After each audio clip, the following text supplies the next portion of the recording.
Hey loves, it's your girl Mariah Sincere, and I am back with another bomb live. I apologize for my tardiness. Your girl had to deep condition her hair. Okay. I had just left the gym. I am so sorry.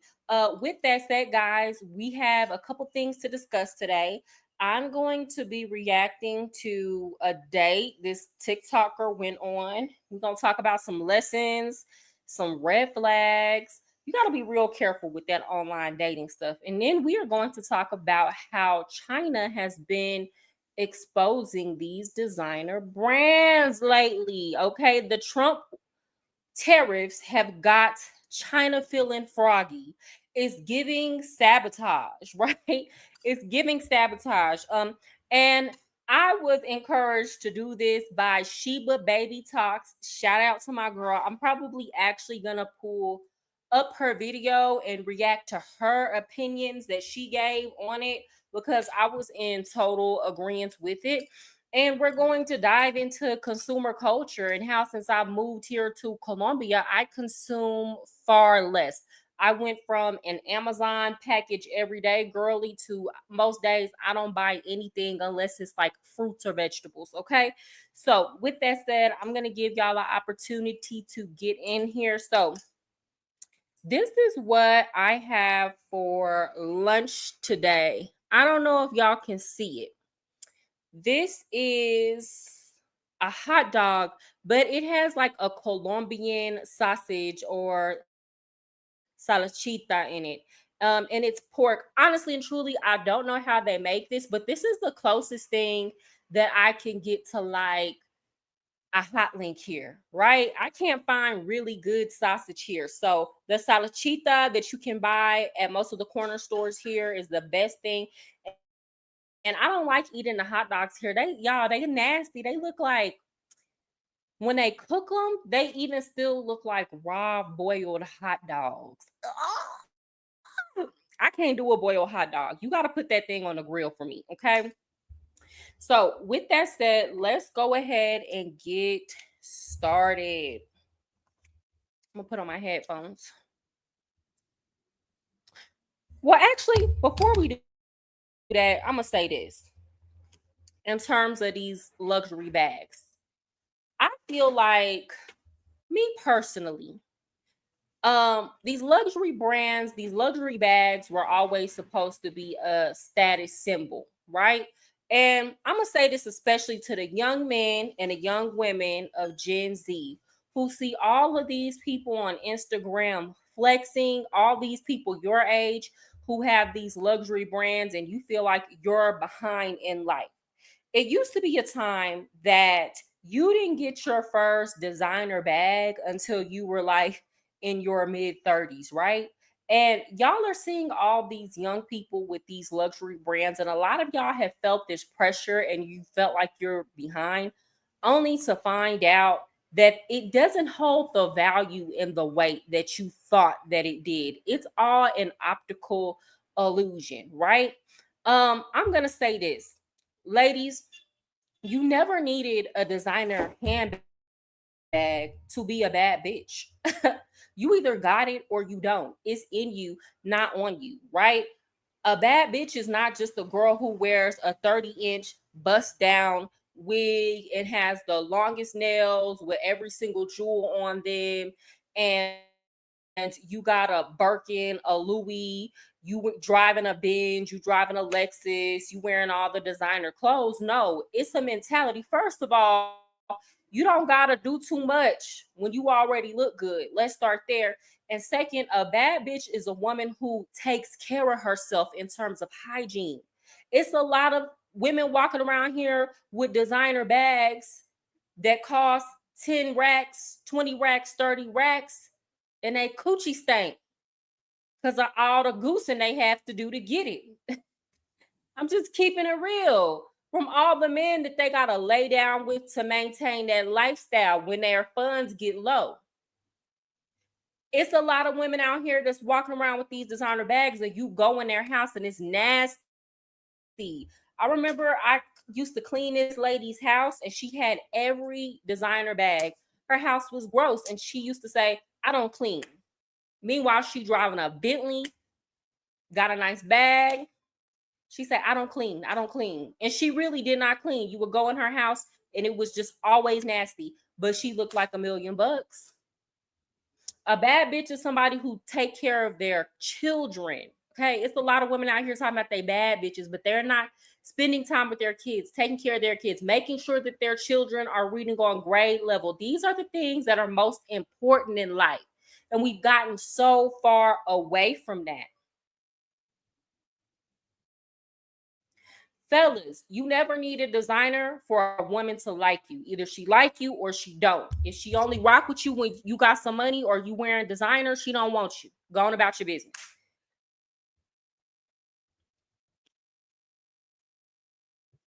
Okay, so give me 1 second. I'm gonna pull up the videos.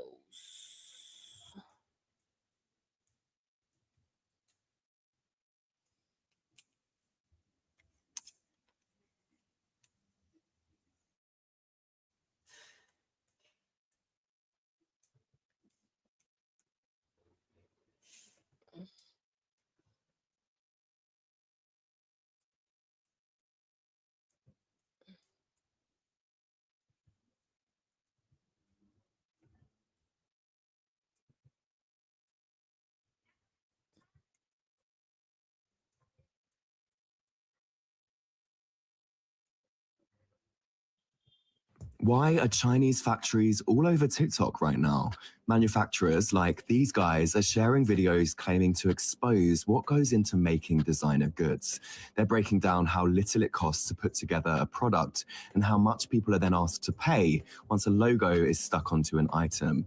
They claim designers like Hermes, who make the iconic but extremely pricey Birkin bag, actually get their bags made in China, ship them to Europe to add their branding, and sell them to US customers for way more than it costs to make. That's the opposite of what Hermes says on its website, which doesn't mention China and has a map showing where they operate in France. So what are guys like this on about? It's all to do with US President Trump's tariffs. He announced 145% tariffs on most things coming from China into the USA.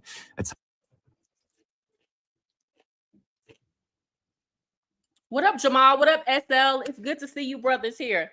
We are talking about how these luxury brands in China, well, the manufacturers of these luxury brands are coming out and exposing them. Thank y'all for being here. Y'all got the glizzy today. It was quick and easy.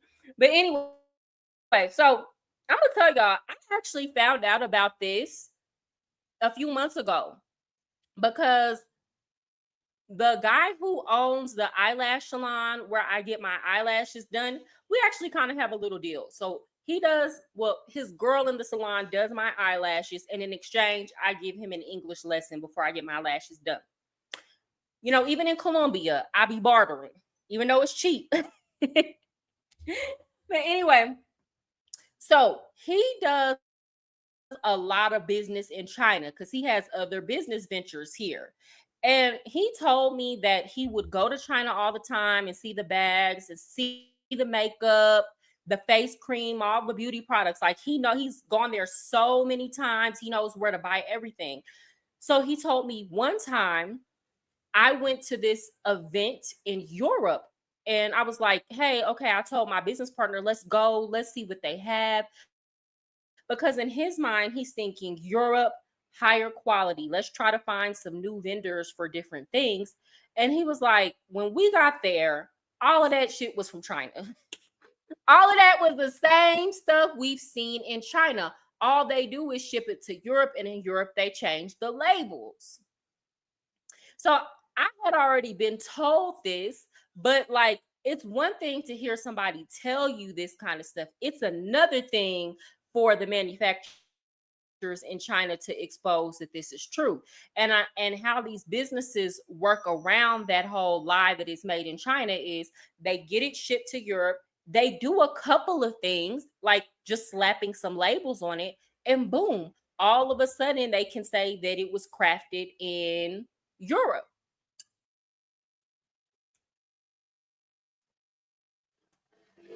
Oh, you're right on time. I just got started. Tatiana, can you bring me my cell phone? I feel like the internet is about to start tripping.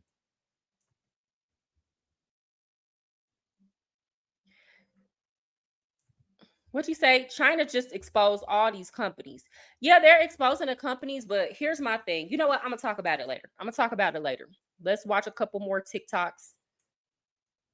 A tariff is basically a tax on stuff that's imported from other countries. That means, in theory, companies bringing goods from China into the US would have to pay the tariff to the US government. But that increase in cost often gets passed on to the customer, who ends up paying more for the product. Now, Chinese manufacturers have appeared to start trade war talk to fight back. They want people to know just how much is made in China and how that shouldn't be a marker of poor quality, even pointing followers to buy copies directly from Chinese factories instead, so they're not having to pay the retail price. But there's a few things dodgy about this. TikTok is banned in mainland China, so there's some suspicion about how these videos are appearing on people's For You page. One account many Americans have reacted to has now been removed. And not everyone's convinced the goods are the same as the real deal without designer tags. The TikToks have, however, sparked a conversation about how transparent brands are, who really benefits from a trade war, and how luxury goods actually are. Why are Chinese factories all over? Now, let me say this. I do kind of have some suspicions because my whole thing is this. If the goal is to try to get US customers to buy directly from China, then I could see why they would do something like that, because basically what it is even if there's a tariff, let's say it costs $500 to actually produce a Gucci bag in China. Let's say you put a 100% tariff on it, right? You're still only paying $1,000. Let's say the bag only costs $250 to produce. You're still only paying $500. So even though there's a tariff slapped on it, you're still going to be paying less than what you would actually go pay at the Gucci store, right? But then long term, I'm thinking, well, that doesn't necessarily benefit these Chinese manufacturers when they want to be a supplier for these companies. Like, what? That's a way that they make money. How does that benefit them to basically sabotage the people who do business with them? Right? So this could all be a psyop, honestly and truly. Let me check the messages. Let's continue. Who is the Chinese supplier behind Deal? One of them is Beyond Garment in Hangzhou City, which supplies knitwear and cardigan for Deal. They are also the OEM factory for many big brands such as Versace. On Amazon, a Deal knitwear costs you like $400.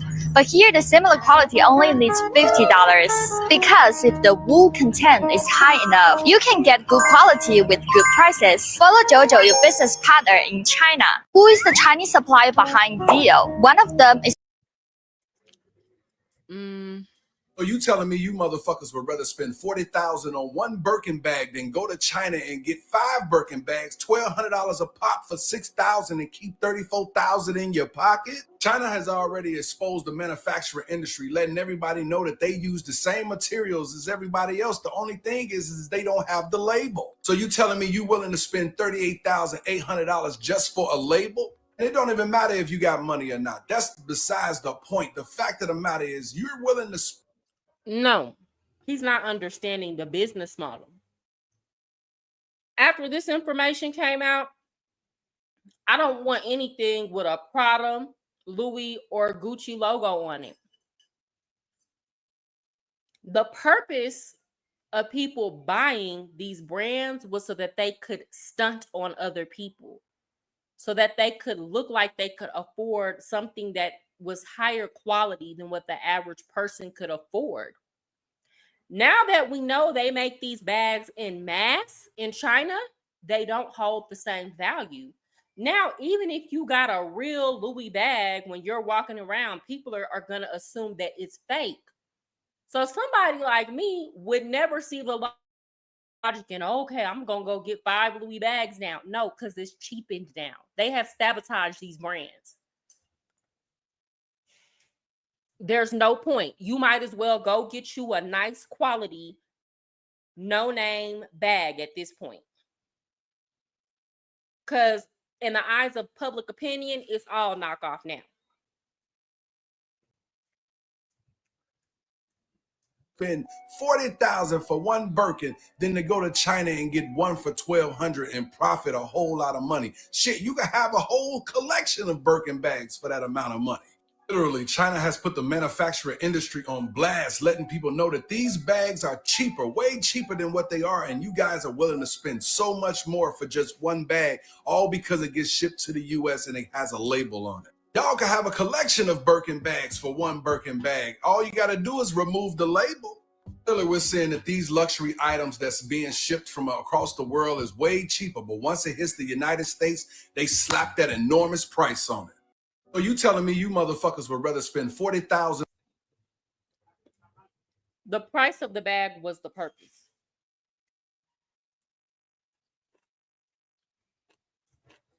Okay, y'all let me know what y'all think.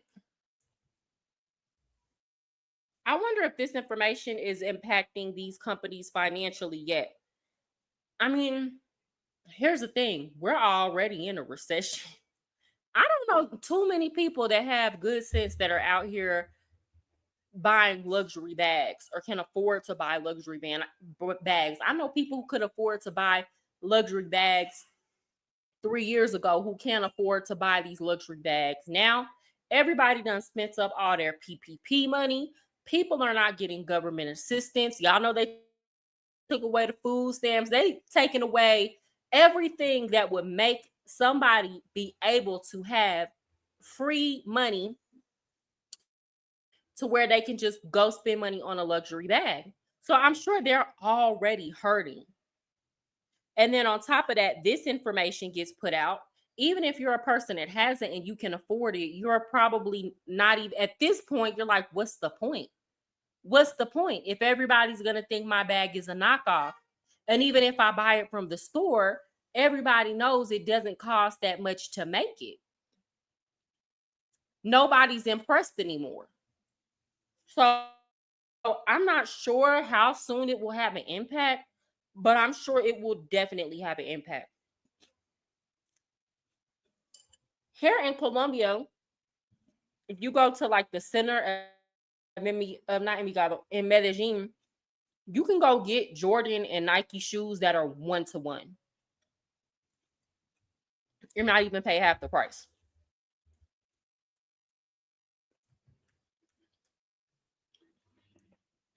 I'm going to pull up Sheba's channel because I want to react to an opinion that she gave about it. Give me a second, y'all.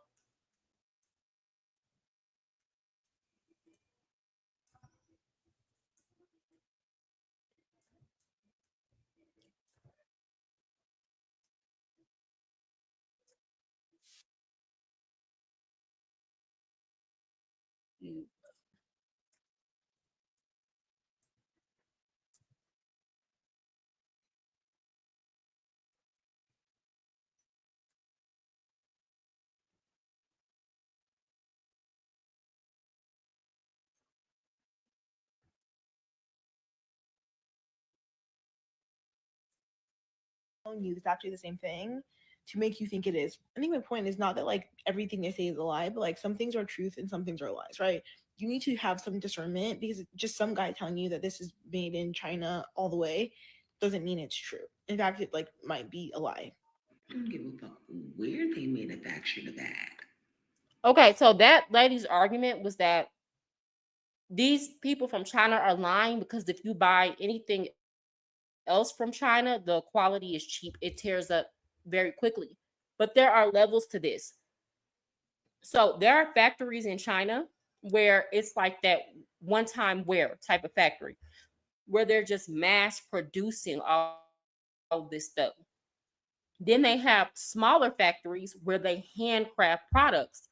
So not all Chinese products are of the same quality. Just like if you buy American-made products, they're not of all the same quality. They're not of all the same craftsmanship. So I don't understand that argument she was trying to make. Still getting bought out the store. Designer and DHgate are not the same. I don't know. So this lady was saying she don't care who made it or the quality. She's still buying it from the actual store. Which again, at this point, I don't understand. What is the point? What is the purpose? Because whether you buy it off the store or you buy it directly from the vendor, or you buy it from somebody that has a dupe or anything like that, people are now gonna like don't feel the same way about it. People are now going to assume that it's not worth the money that you spent on it. The illusion is gone, sis. So you can go buy it from the store all you want to. You're just wasting money. You're spending a down payment on a car, on a bag that no longer has the same illusional value that it did, baby girl. What the Chinese are trying to sell y'all right now, but you cannot convince me that they are the same. Y'all be like, oh, they're made in the same factory. Let's talk about it. These Gucci Bloom slides are a classic. I had them for years and years and years, y'all. I left one at the airport one time because I was running to the gate. Didn't realize it, so I was already gone. At the time, I had a bunch of fashion videos going viral because I was recapping a wardrobe from the show Power Book 2. Cool. DHgate was emailing me down every single day, 10, 11, 12 emails from DHgate. So I finally was like, you know what? Let me have y'all send me something so I can see what the quality is like, because I'm not going to just post anything. I said, I will let people know it's from the fence, but let me go ahead and test the quality out and see what it's like first. I had them send me what? Replacement Gucci Bloom slides. Now, if you don't know anything about designer, you could probably be convinced that these are the same, that these are real. But if you know, first of all, the leather. Second of all, this being different than this, crazy. This material, since I don't have my old ones, it's hard for me to show y'all the difference in between these. But if you know, you just know. Those shoes lasted me summer after summer after summer after summer. These, I mean, I wouldn't even put on. They're no good. The sizing is off, which is why you never see me post about these. Second thing. So there are certain people that still want to wear their designers and be perceived as high status while they're wearing their designer. So they're working overtime to try to convince you that what these Chinese people are saying is a lie. I have an explanation for as to why her dupe Gucci Bloom slides are not like the ones she bought from the Gucci store. Ma'am, they were simply made by different manufacturers. Okay? You bought a dupe that was made from a manufacturer from China that was of lower quality. Your original slides were made from a factory from China that were of higher quality. The quality is not the same in every factory. There's a difference between handcrafted and people mass producing stuff on machines. That's the difference. That doesn't mean that what these Chinese manufacturers are saying is not true.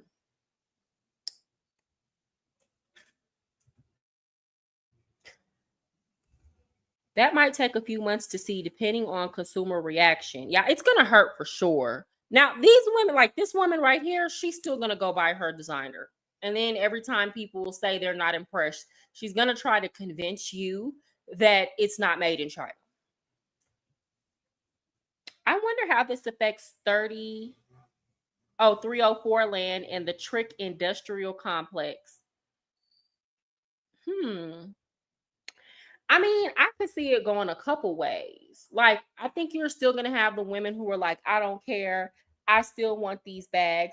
I feel like it's going to be a couple of tricks who were like, shoot, if I want to impress this girl and act like I just spent thousands and thousands of dollars on her, I'm going to go buy a whole bunch of bags in bulk and give them out as gifts. I got one for my hoe I see on Thursday, one for my hoe that I see on Friday, one for my hoe that I see on Saturday. All these hoes gonna be impressed. I think you have some people that will go buy directly from the manufacturers. Some of these girls, a lot of the times, y'all, with these OnlyFans girls or these girls who do a lot of sex work, they build illusion by building value in themselves through luxury brands. So, for example, if you see a girl on the hoe stroll walking down, Harry Hines, right? She walking down the street and she asks you to pay her $500. That's so low, but let's say $500 to sleep with her. You're probably not going to pay that. You're like, ma'am, I should be able to give you some crack and $50. But when you see a woman who is driving a Mercedes Benz and she's got a Louis bag or a Prada bag or a Chanel bag, she got a 30-inch bust down, intricate nails, designer shoes, and all of that, you either assume you can't afford her And the men that can't afford her are willing to pay thousands and thousands of dollars just to sleep with her. So all of that luxury branding helps women like that be able to charge the prices that they charge.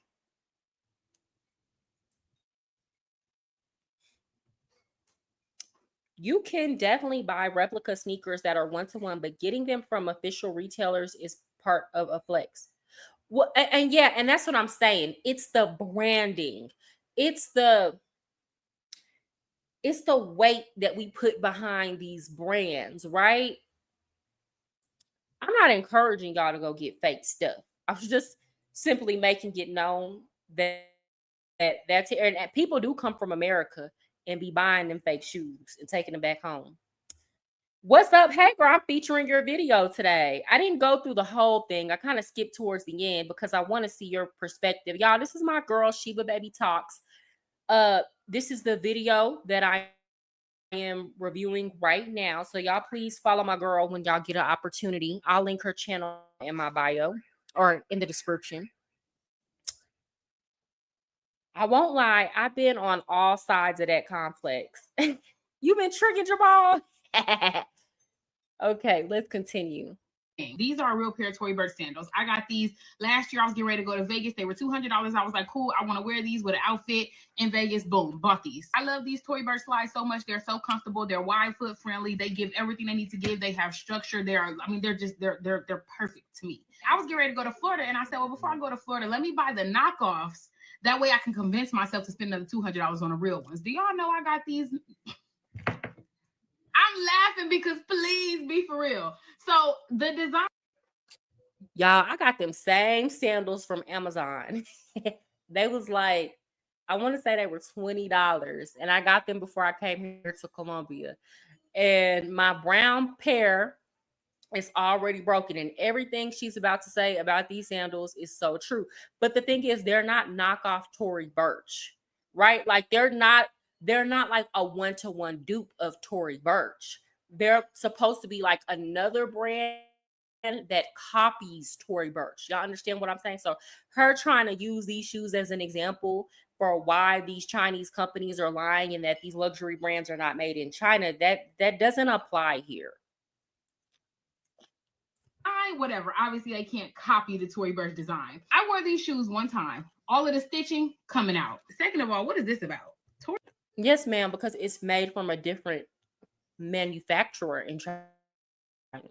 It's not made from the same Chinese manufacturer that manufactures the Tory Burch shoes. We don't have these. They have so much slack in these shoes that 3 people's feet could fit in here. So that means you have to grip your toes to these in order for them to not slide off your feet while you're walking. And that is painful because I'm spending so much time doing this that I can't even lift my feet up and actually walk. Unless you're going to just slide your feet and make noise, that's annoying. It was just annoying. Now y'all are telling me these are made in the same factory, but what it's not giving is the same.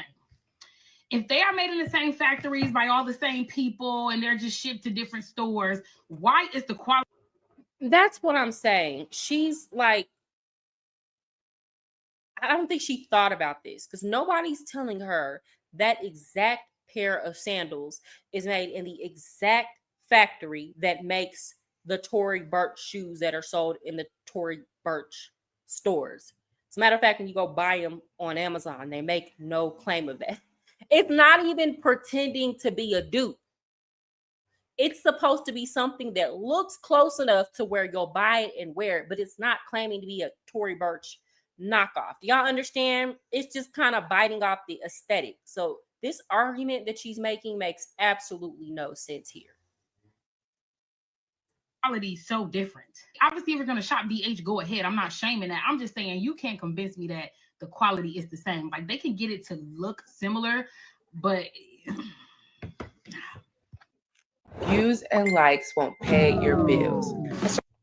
Oh no, hold on. Let me check in with y'all in the comments.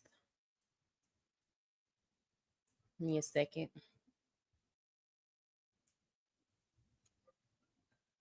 What?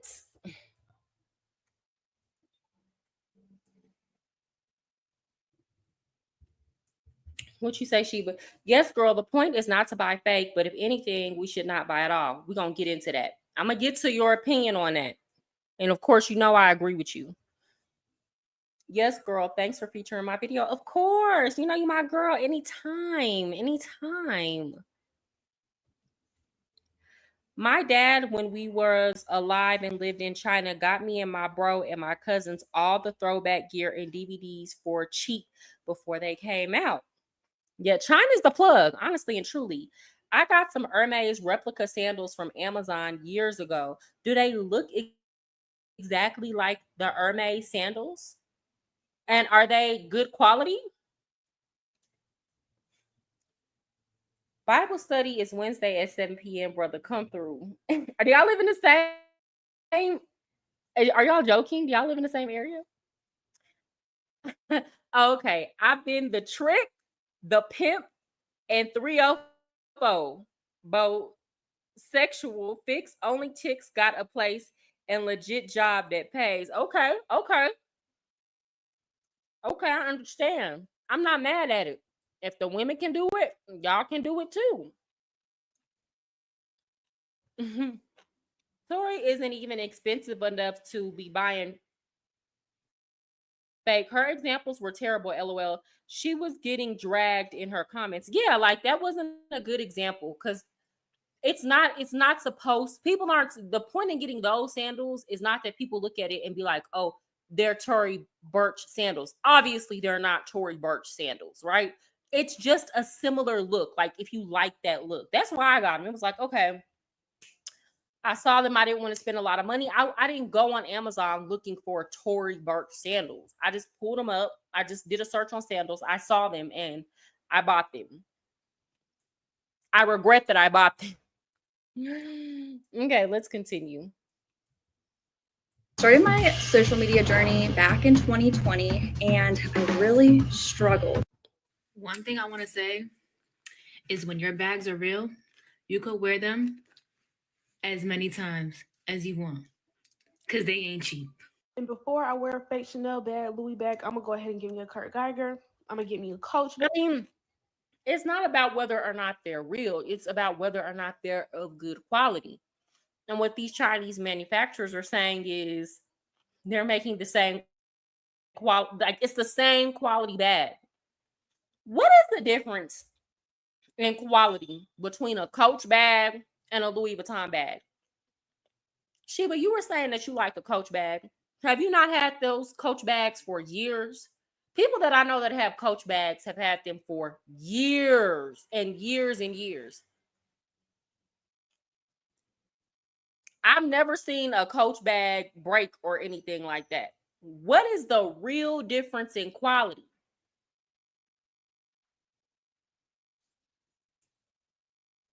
Bag, and I might even fuck around and get me a Michael Kors bag because y'all would never catch me in nothing fake. No fake earrings, no fake bracelets, no fake shoes, nothing fake designer. It's gonna be a no for me.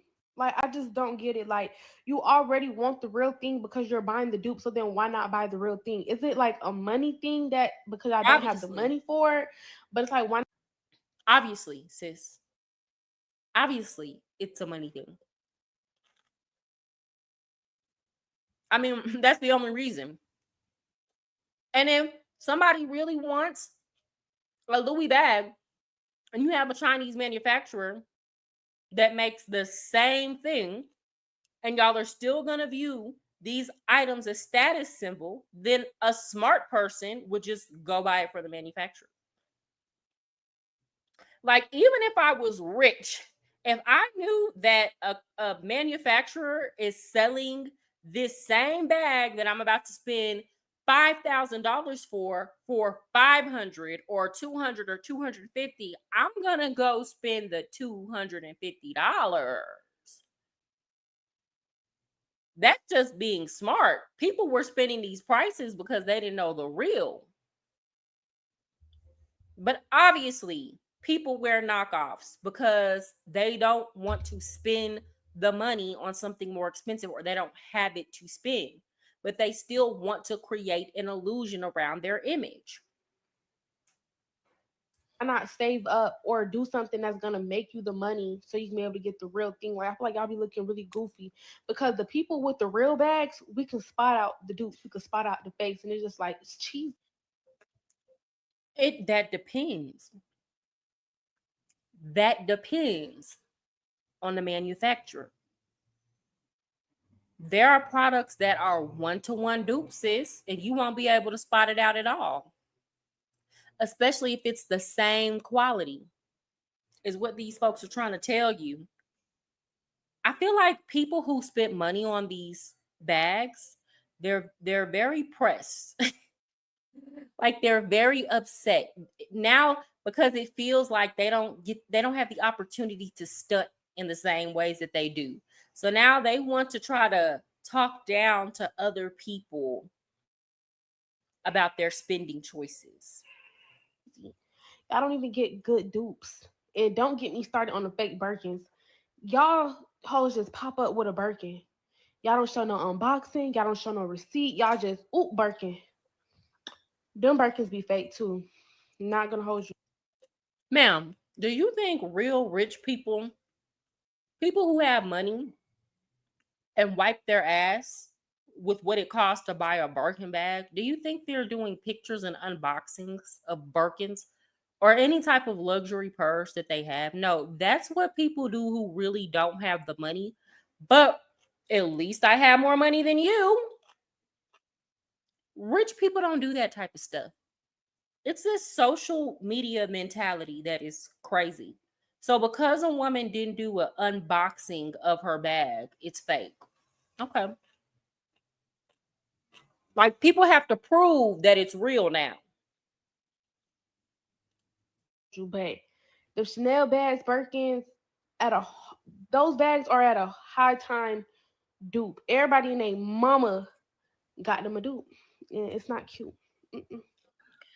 Okay, so now that y'all got to hear a bit of the back and forth conversations. Hold on, before we get to Shiva's opinion, as a grown woman, I've never cared enough about what somebody else has going on to be concerned about whether or not their bag is real or fake. Do y'all see how childish this mentality is that a lot of these women have? It's all based on insecurity. I'm trying to prove I'm better than the next chick because I was able to spend X amount of dollars on a bag. Their whole identity is determined by whether or not they can stunt on somebody and feel better than the next person. Because honestly and truly, I ain't never cared. Honestly, I'm the type of person, even with men, I do not pay attention to the designers that they're wearing. Even the men that talk to me, like when I look at a man or a man is trying to talk to me, I pay attention to whether or not he's hygienic, he looks clean, his hair is cut, are his fingernails clean, are your shoes clean? Like I pay attention to that more than I pay attention to what brands people are rocking. Like that, am I tripping? Do y'all pay attention to that kind of stuff? Am I the only one? I did not know that grown people were really this pressed and concerned about what the next grown motherfucker got on.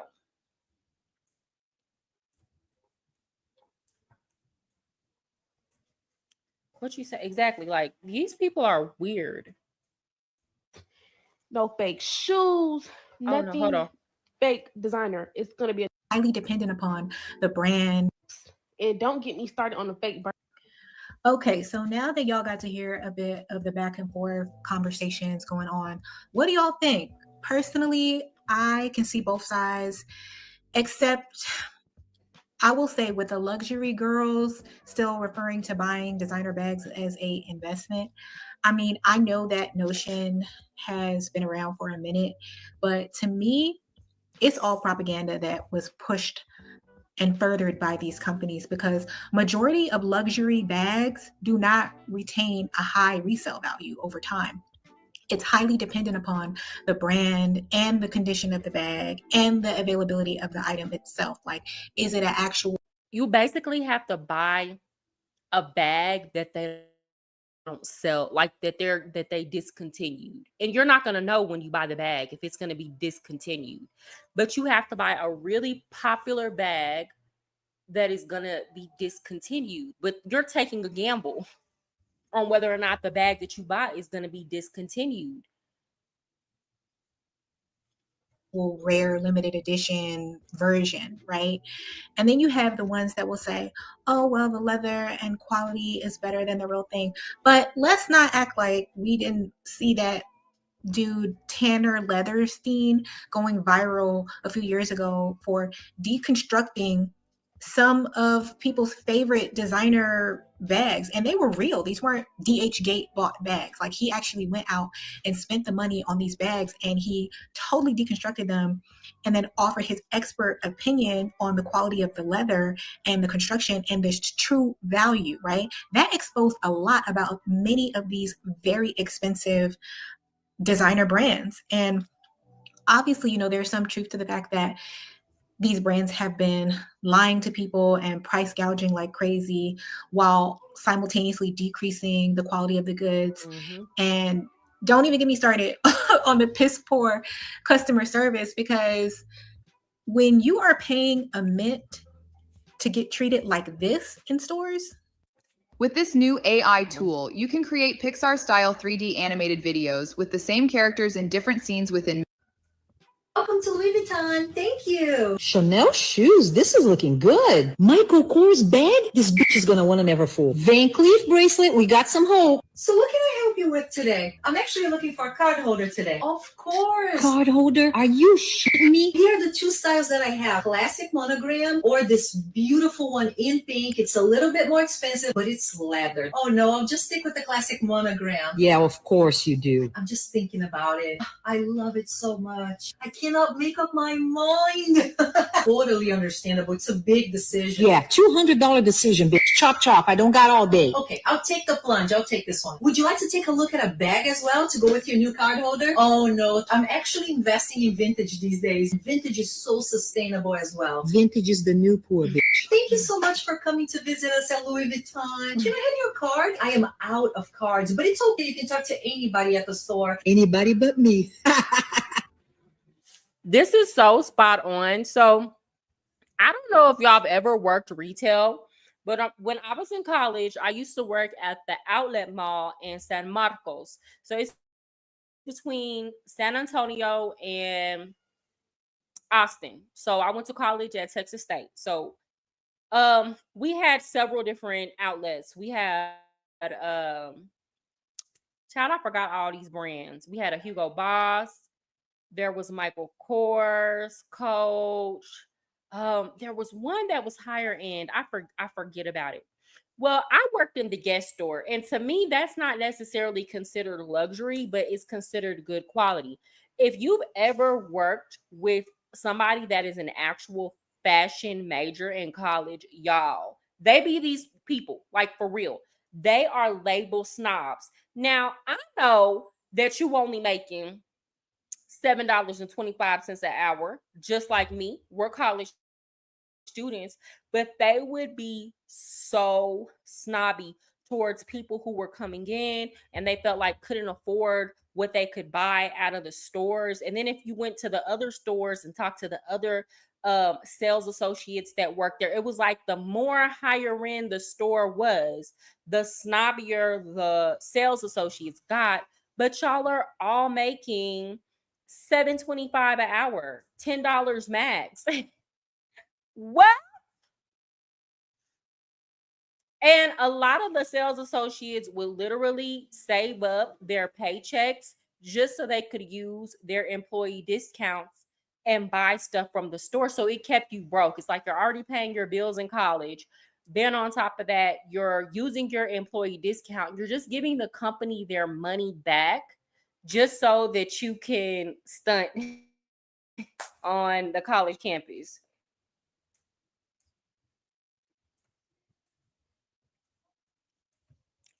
Give me a second.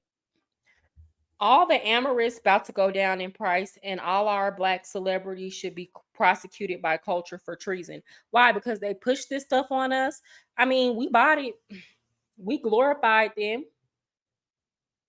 Think it might be time to resurrect Black name brands. They're gonna overcharge you too. You know what? I don't think it was as bad. Like, okay, let me be honest. Let me like be fair here. Because when I think about the apple bottoms, when I think about the House of Darians and the Mesquite, and what else? Y'all name some other ones that we were wearing back in the Gap. The Baby Fat, even though it was like a status stunt symbol, they still didn't charge us half as much as these luxury brands are charging us. So let me take that back. Let's bring back the apple bottoms. Them jeans were cute. I wish they never went out of style. Let's bring those back. You know, you can get a nice pair of apple bottom jeans for under $100 or under $200. That's not bad, right?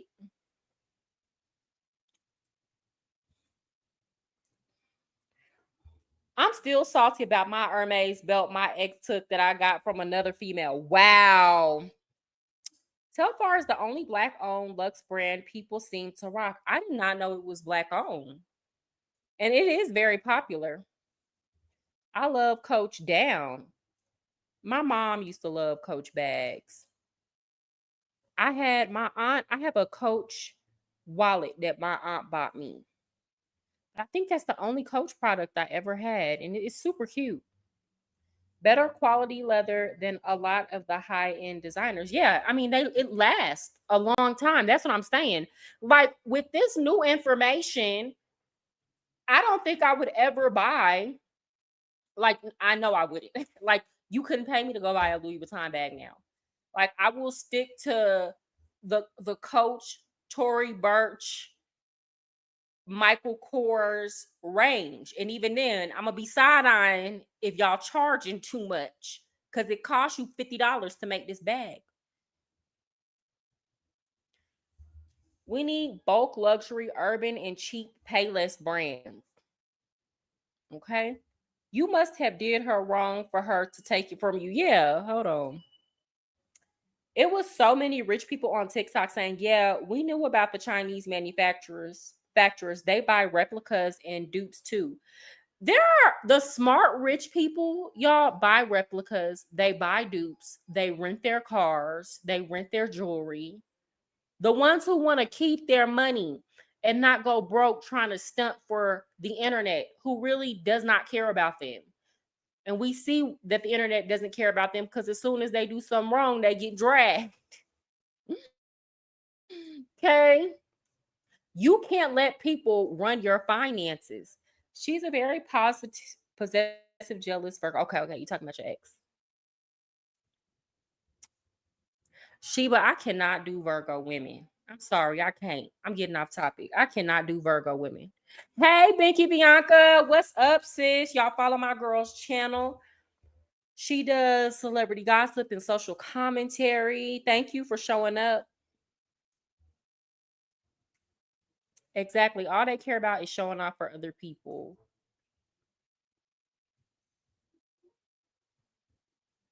Okay, hold on. Let me continue playing this video, y'all. I'll catch back up. And mind you, that's just a nice, nasty version of how those interactions in store usually go. You have even more extreme examples out there where there's blatant discrimination at play, and y'all still go in there and give those people thousands and thousands and thousands and thousands of dollars, right?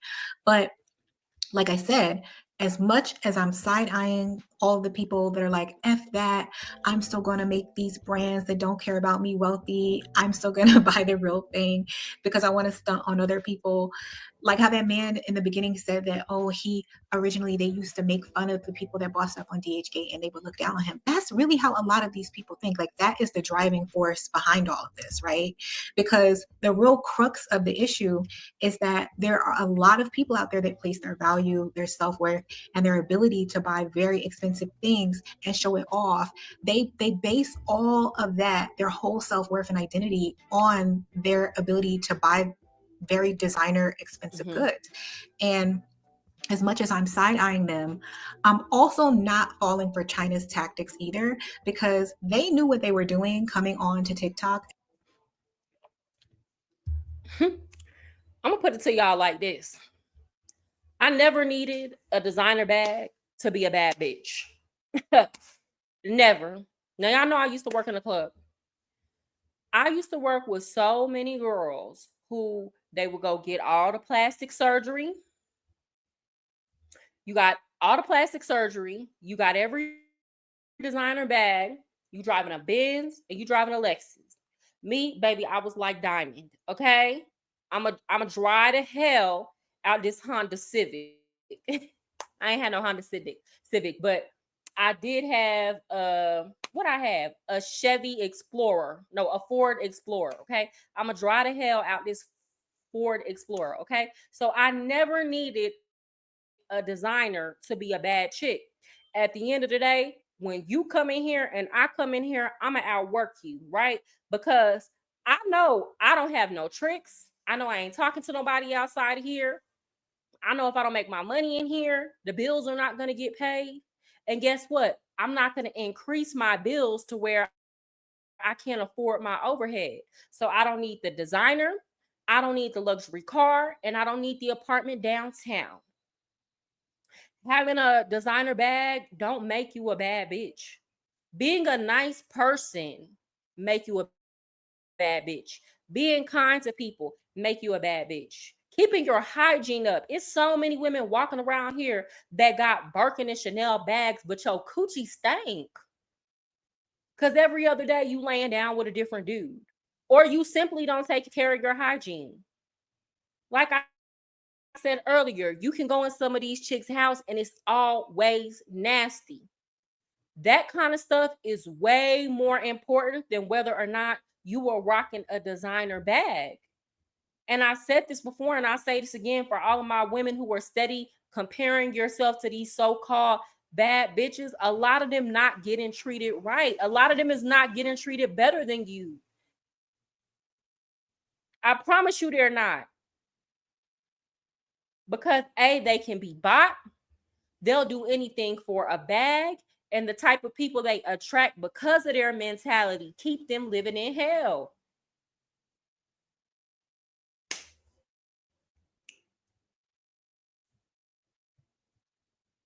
Let me go down. I'm sorry, I'm trying to catch up with the comments.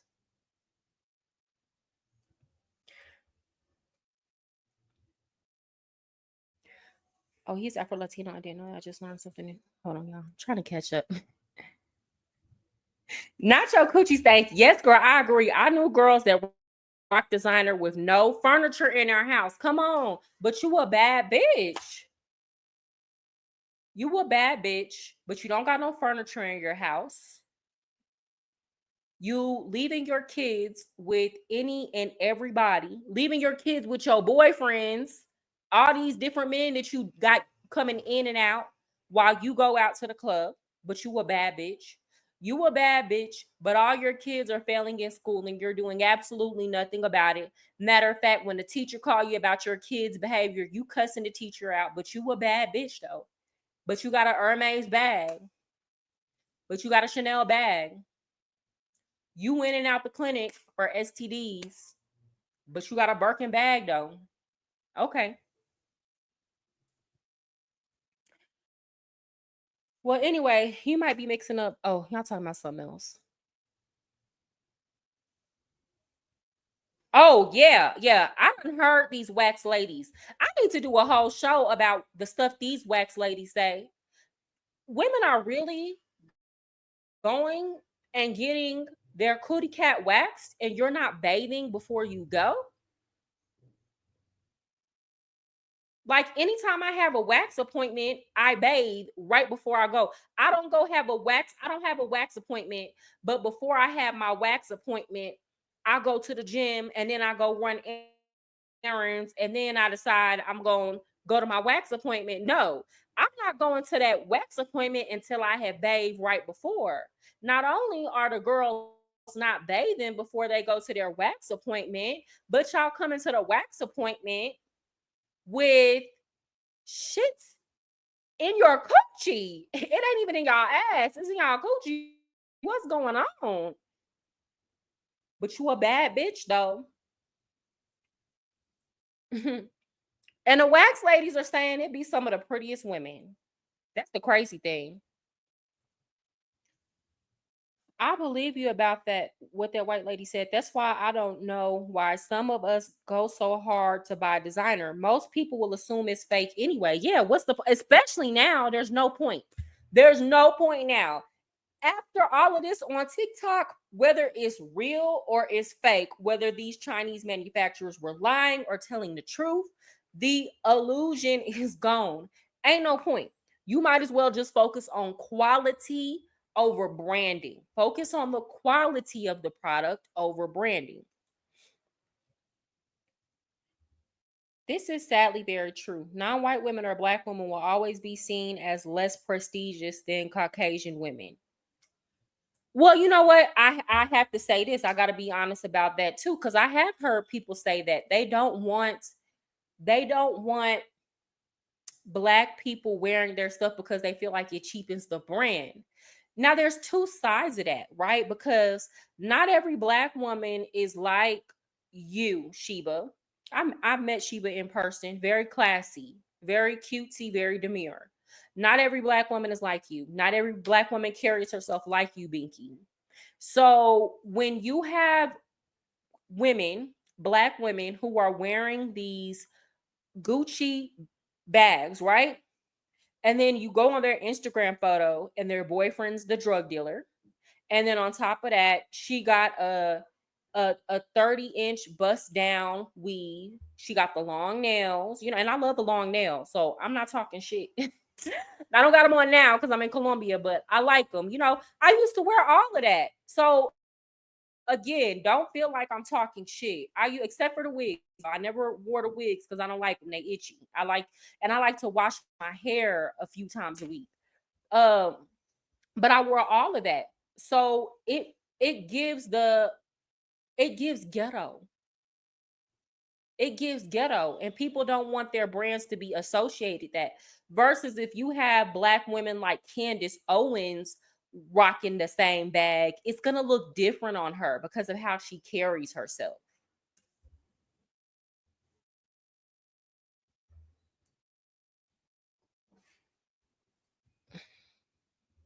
They are right, but rappers promoting their brands blow it up much more, and it goes from luxury to being like Nike. Yes, that's the thing, it gets associated with a certain type of aesthetic, or honestly and truly, above all else, this is connected to classism over racism. Like there's a racism element to that for sure, but then it's all about, we want the people who are wearing our label and are spending money on our label to feel like people who are beneath them cannot afford it. Again, it's a status symbol. So even if you have somebody who, let's say you got a white person and a Black person, and they both are making the same amount of money. Let's say they're both millionaires.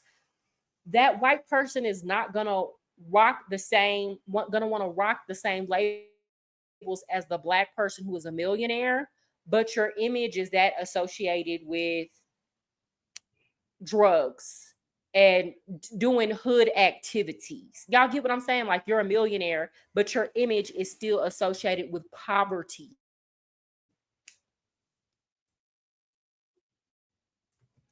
Brands like Nike and Adidas want rappers and athletes to wear their stuff. Well, yeah, that's true. It depends on the brand. But Black people are the best people to promote it. And that is true, though. I will say this. And as far as if you have a brand that you mass produce, like Nike and Adidas, you want Black people to wear your stuff because Black people drive culture forward more than any other race in the United States. That cannot be denied. I'm not saying other races don't contribute. Certainly they do. But if you want to talk about who is the largest contributor, that's going to be African American people.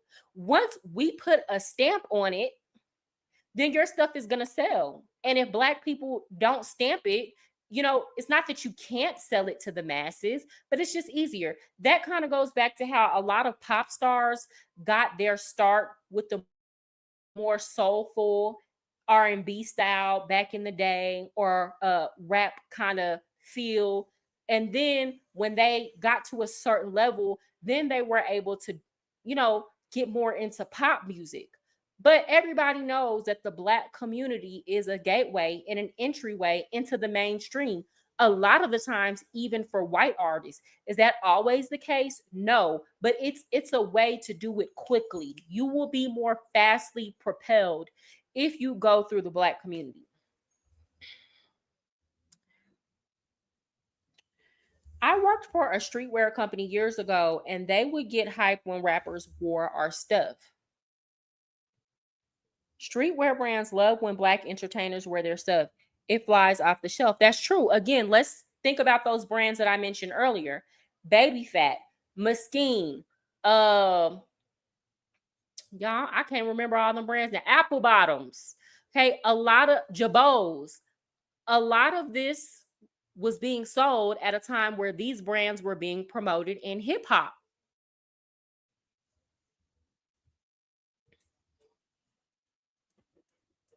Exposing those brands, they know exactly what to do or say to manipulate Americans into a frenzy, because they know we are obsessed with labels and status. Like, they just know it, right? And they know that we have a major consumption problem. So to literally have like hundreds of these vendors coming on live right now auctioning off dupes, like, that's crazy to me, right? And people are falling for it. Like, people are buying into it because like, oh, it's so cheap. And it's like, you're still contributing to the problem, right?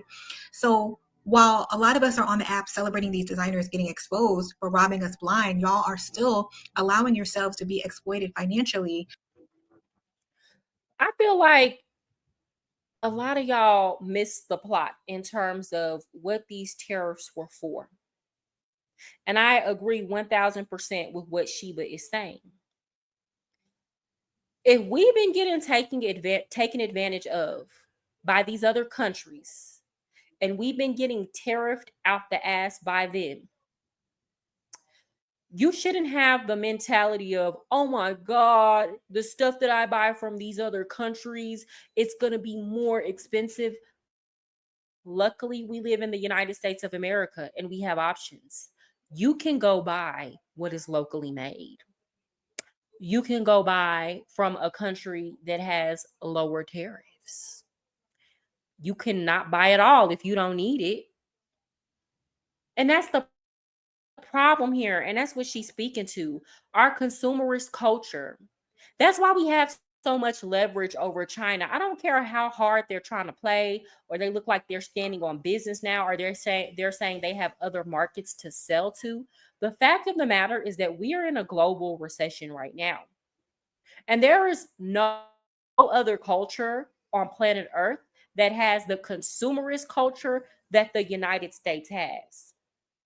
Not only do we have a consumerist culture, but we have a strong currency.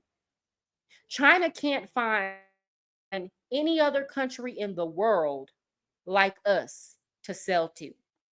Not that they can't sell to other countries, they're just not us. And I'm not mad at China.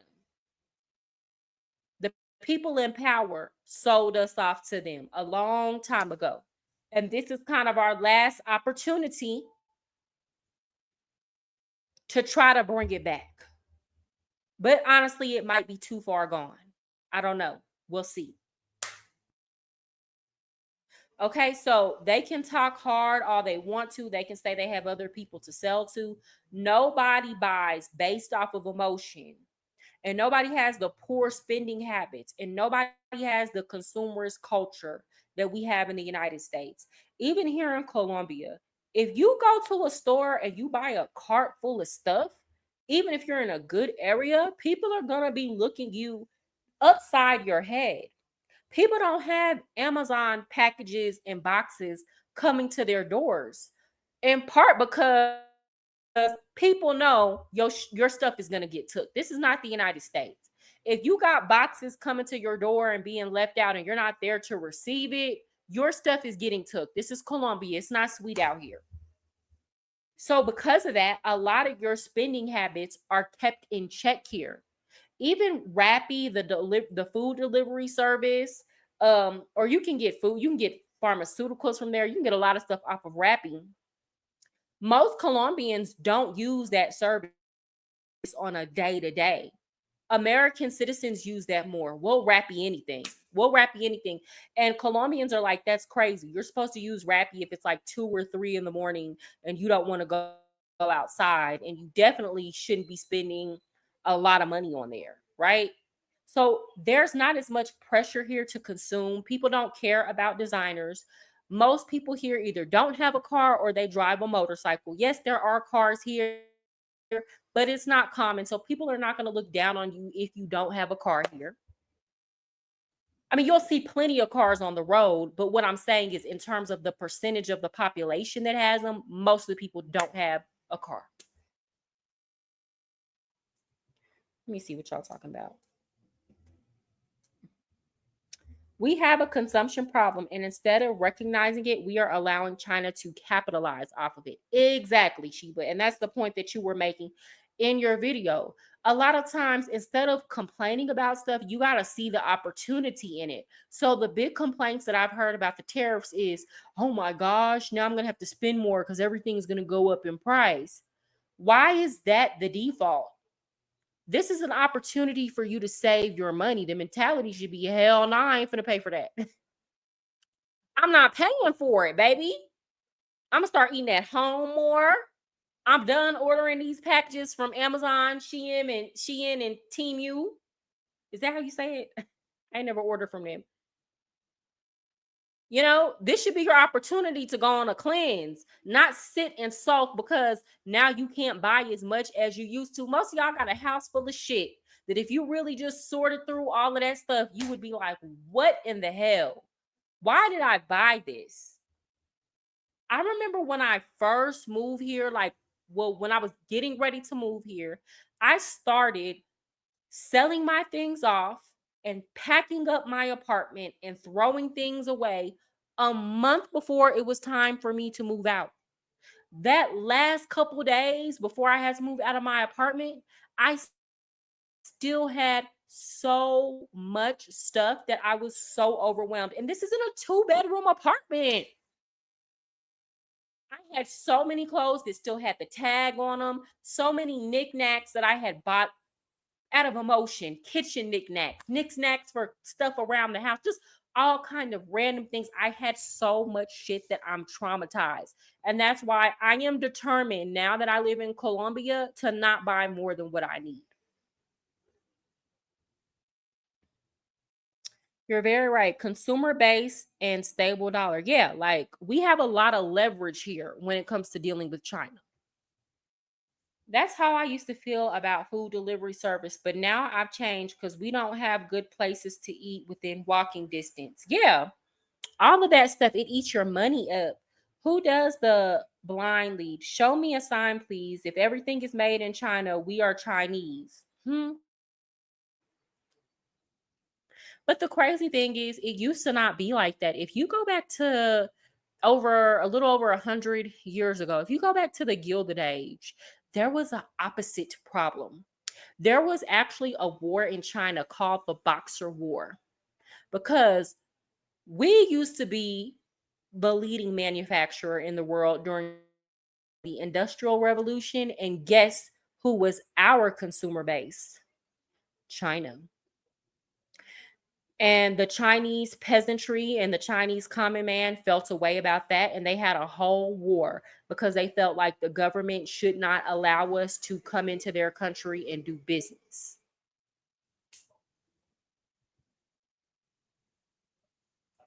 My daughter crushed Team U.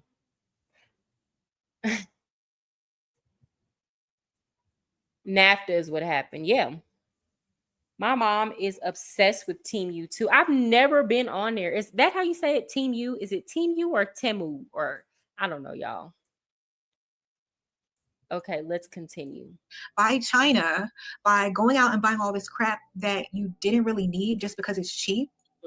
And now this is just my opinion, and I'm happy to see what you all think. I definitely want to know y'all's thoughts on it, but I would much rather the collective reaction have been, wow, you know, these designer brands were so predatory and greedy and I'll never give them another dime of my money. Like, I would have rather that have been the reaction instead of it being, oh, you know, girl, that's too much like right. You expected too much from these folks. They're addicts. They crackheads and they need a hit. Even in a recession, all the signs are there to show, all the signs are present to show people stop spending money. But they are fiends. Point blank, period. So no, their thought process is not going to go to stop spending. Their thought process is going to go to who can I steal? Who can I go lay down with for a little bit of money? Maybe I can go a week or two with no lights in my house. That's the thought process. Screw you, LV, Gucci, Hermes. I'm just going to waste my money directly with these Chinese manufacturers instead, because the end result is still the same. Both sets of people are wanting to own something that they deem to be a status symbol. Like, it's still all about ego. It's both ego. groups only want to show off because of the label, because of the power and alleged affluence. Girl, you got to the bottom of it. Ego. It's ego. It's ego. And until people learn how to be content within themselves genuinely, I see so many people talk about self-love, being content with myself, learning to love myself, soft girl era, but it's not real. Like, it's all catchphrases, it's all buzzwords, it's all stuff to get a reaction. Like, if you're really about that self-love life, then these designer brands don't make or break you. It's not that you can't have something nice when you want it. It's not about that. Like, if you genuinely like a bag that came from Fendi or Prada, that, and you have the money to spend, that's one thing. It's the reason why you're doing it, right? If it's anything other than I just like this bag, then it's gonna be ego. If it's I want to get people to like me, or I want people to have a certain perception of me, or I want to stun on these hoes. Y'all know how they do. You hoes ain't fucking with me. You know, if it's that kind of mentality, then it's all ego based. And for what? For people to look and see what you got for a little bit. They might even hate. They might even look and she thinks she all that. But guess what? They're going about their day and they're not even thinking about you. And you're out of $5,000 or $10,000. You big dummy. Influence associated with the brand name.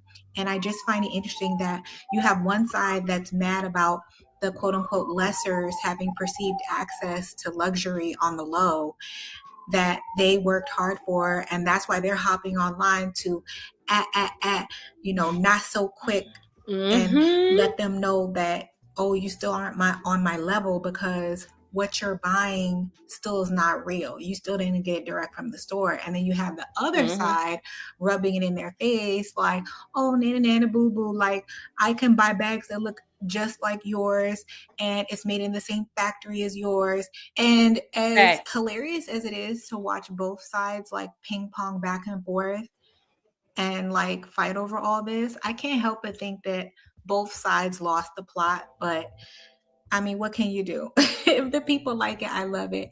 And I will say that, everyone has their own little luxuries that they enjoy. And, for me, I'm more likely to ball out on a trip somewhere versus an expensive bag. I love me some Coach, right? Like I love. Baby, that's the real flex. But even then, you got to do that, because I'm like you, Sheba. I'm way more likely to save my money up and go experience something new.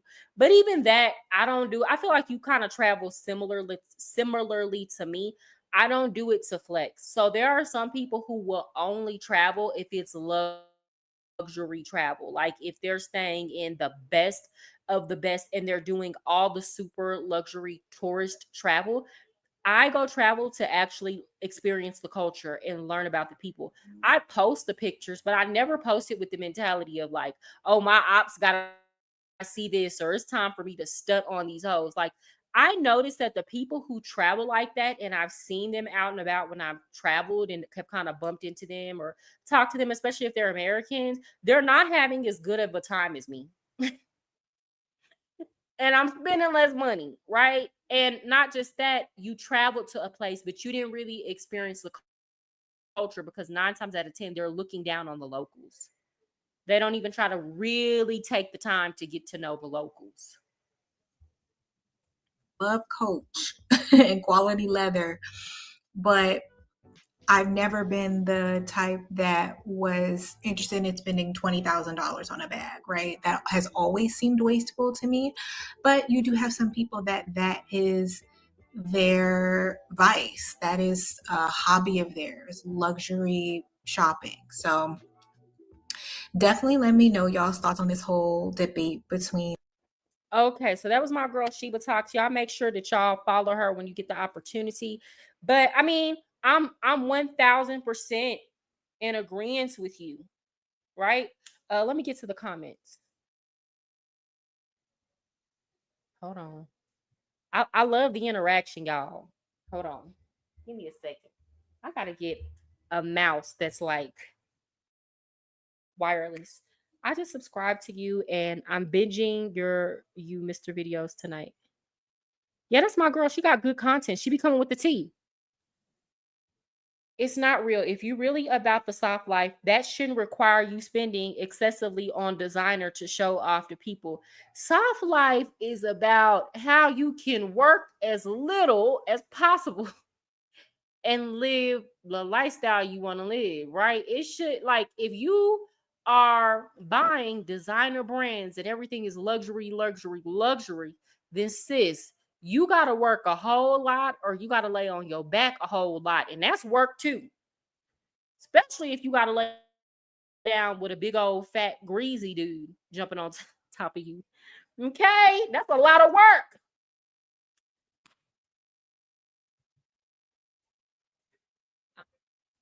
Yeah, oh, it was good. It was good, man. We had it good. We didn't know. Binky, that's a lot of meetings. What you say?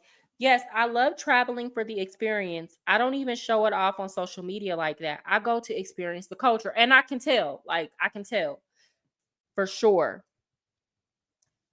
Only time I spend a lot on a resort or something is if I am doing an all-inclusive, right? And again, there's nothing wrong with that, right? It's the spirit in which you do things.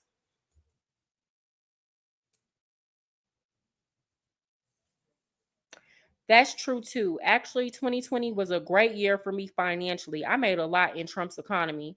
Baby, 2020 was the year of the pandemic. Y'all.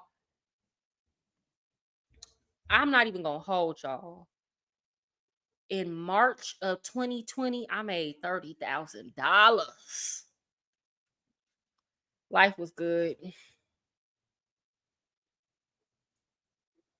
No, that wasn't March of 2020. That was March of 2021 because people were still getting those PPP loans at that time.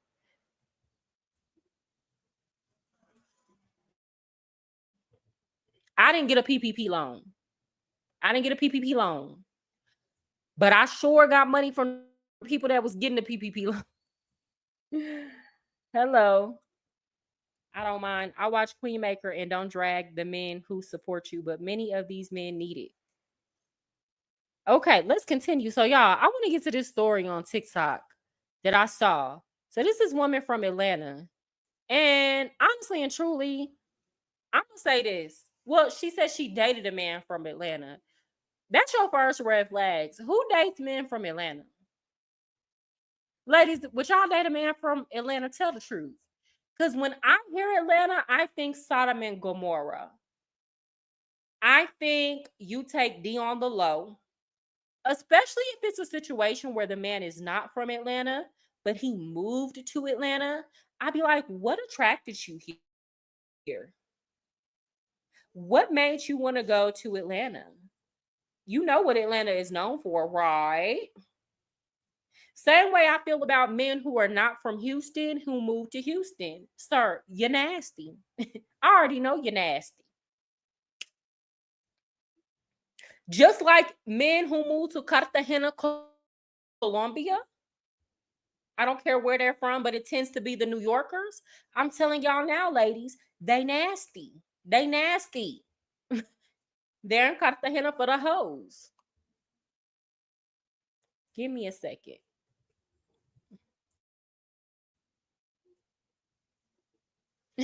Yeah, it's a random man in Atlanta. Y'all remember the other girl who was like the baby mama to the random man in Atlanta? Okay, let me share this.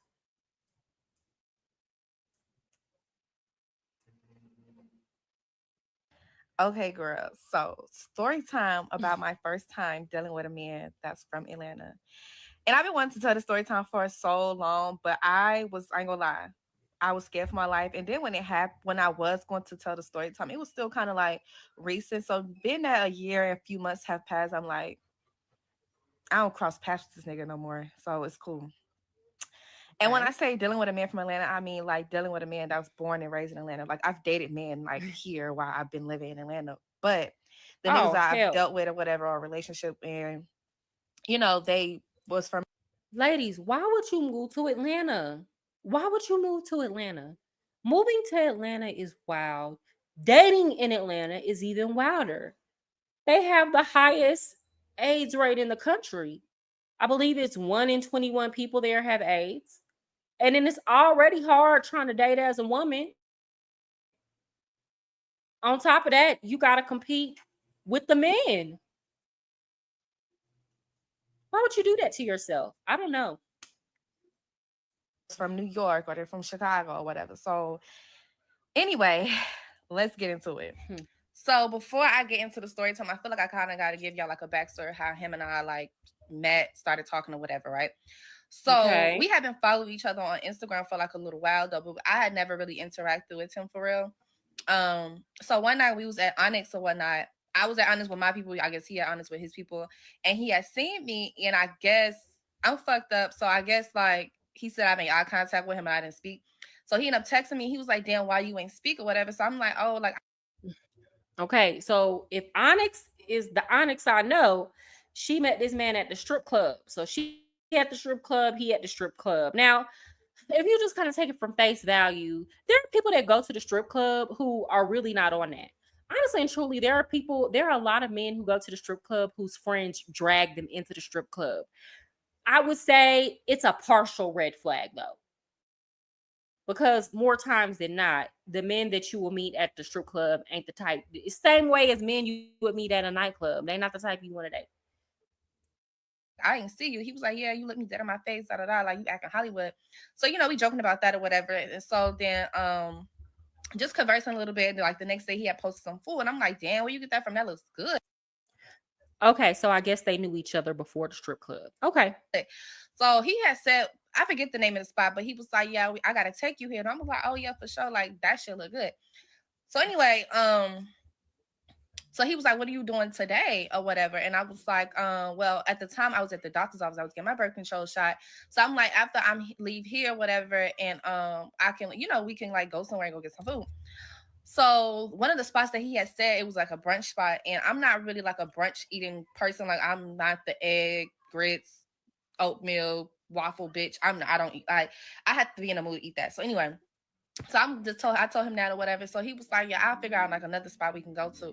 So I'm like, "All right, cool." So he was like, "But in the meantime, you could come to the crib or whatever. Like I can make us some lemon drops and stuff like that. I'm about to go get stuff for it now. And I got hookah." So I'm like, "I'm not coming to your crib. How you know I don't rob niggas?" And he like, "Oh, like I know you ain't on that. Like you ain't about to rob nobody." Da, da, da, da. And then like he red flag. A man inviting you to his house and he don't really know you like that. Now, I'm not sure. She kind of alluded to maybe they knew each other before. I don't know, but this sounds like this is her first time like going on a date with him. But I feel like men who just invite chicks to their crib,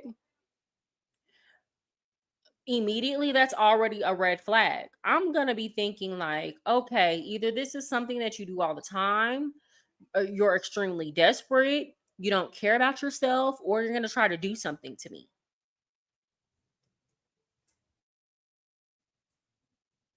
go into like a whole little lecture about that or whatever. So anyway, we didn't even link each other that day.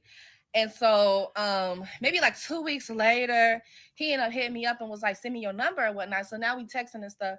And so he was like, "You want to go to Cheetah tonight?" So I was like, "Yeah." No, he asked me like, "Oh, what are you doing tonight?" Whatever. So I'm like, "I ain't doing shit." So he's like, "Oh, do you want to go to Cheetah tonight?" So I'm like, "Yeah, for sure."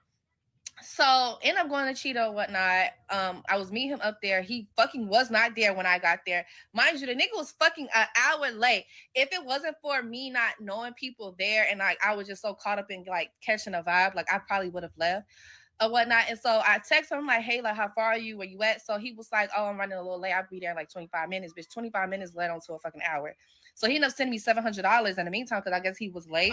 So, bitch, I didn't have 3 lemon drops. I didn't have my food, bitch. By the time he get there, like, I know y'all not gonna agree with this. Well, y'all might, but just know that I know what I'm talking about.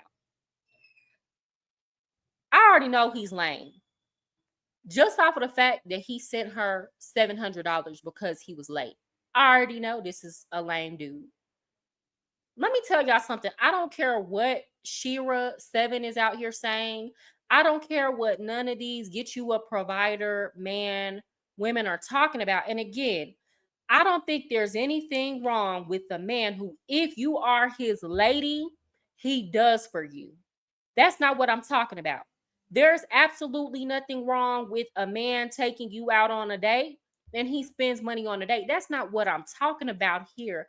I'm talking about these tricks. Yes, I understand the brother was late, but any man that actually had any real self-respect and confidence about himself would have just simply left it at, okay, yeah, I'm sorry I'm late. I'll make sure I treat you to XYZ, or I'll make sure we have a good time when I get there. Or he would have just been cool with the girl just being pissed off and being like, okay, well, I don't want to date you no more and leaving. And he would just take the loss. A self-respecting man is not going to send you $700 because he was late to a date. It's not happening. I'm telling you, I know so many girls who have dated these type of men, and it always starts off like, oh, he buying, he spending, he doing this and that. It always ends in the most horrific ways. He be the most fuck nigga of fuck niggas. Stop dating tricks.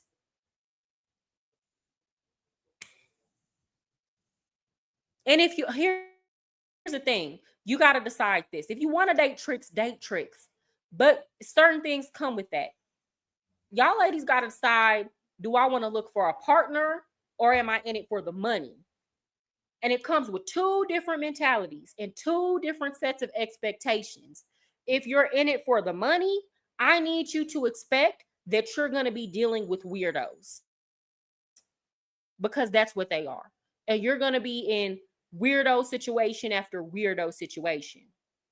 I ain't never dated a dude that was a trick or started off as my trick or tried to use his money to get me. I'm not attracted to that. Either I like you or I don't. And because of that, I can honestly say, even though my relationships didn't work out, I wasn't with weirdos. You understand what I'm trying to say? Like this situation that she's about to talk about. Him paying $700 for being late is definitely giving pay for play vibes. That's what it's giving. And then like my whole thing is, what do you expect from me at the end of the night for this $700? Because not only are you giving me $700, but you're going to pay for all of our festivities. So you just got to know that that man is going to be expecting you to come up off of it at the end of the night.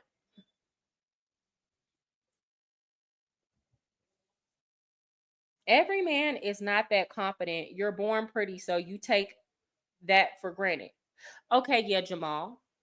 Thank you. I appreciate the compliment. I'll say this. I understand every man don't have that confidence, but like it's on you to work on that confidence. And it's just certain people that are not gonna like you for you, and you have to be okay with that.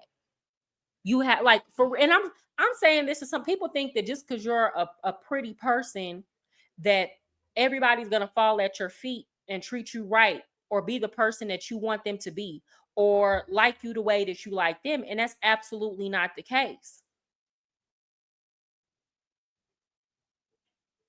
So you have to learn to like you enough to where you can let people that don't want you walk away, and you don't feel like you have to constantly be giving and giving and giving and giving just to keep somebody. Hell no.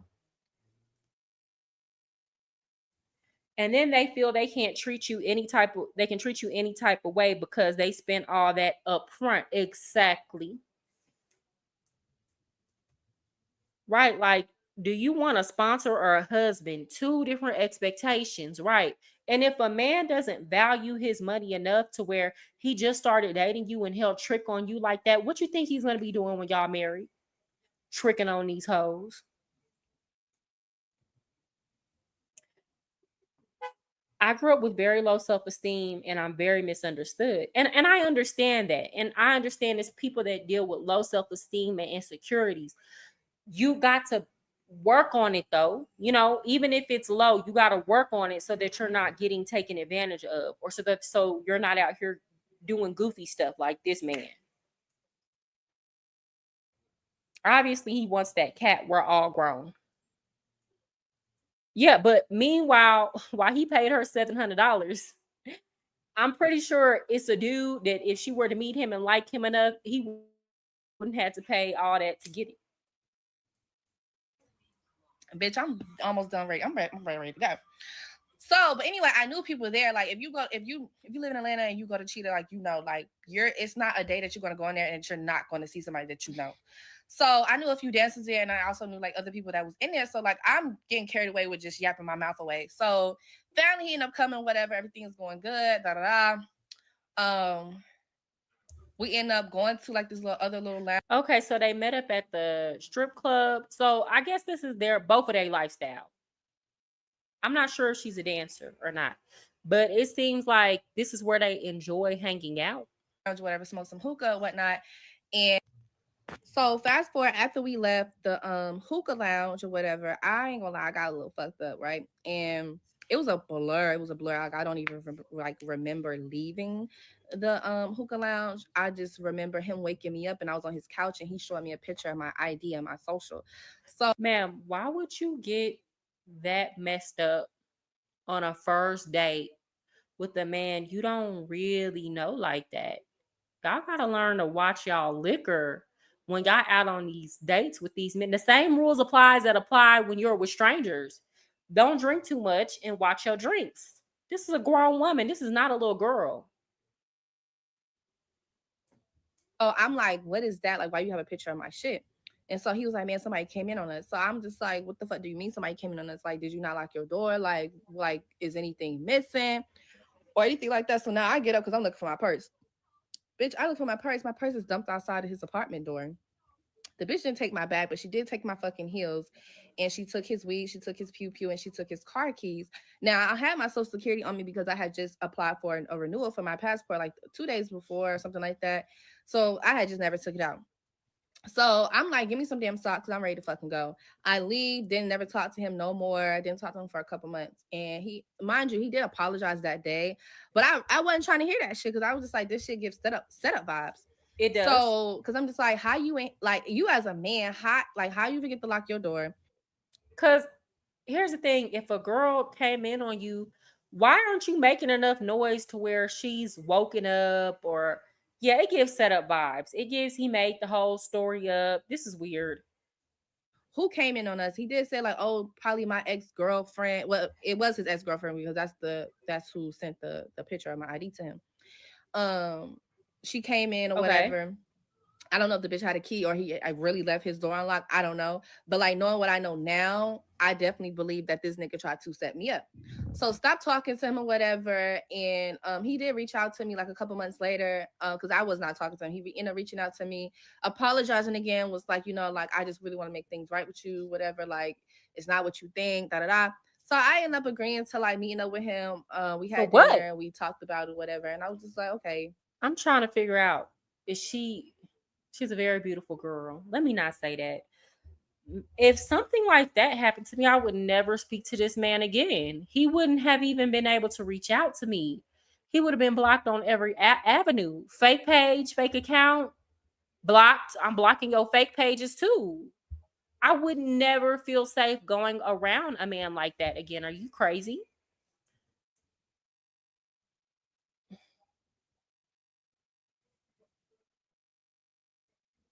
Who will never stop tricking? Oh, okay. When I was talking about the husbands. Okay. Men have the same mentality, truth be told, LOL. Just depends on their options or financial situation.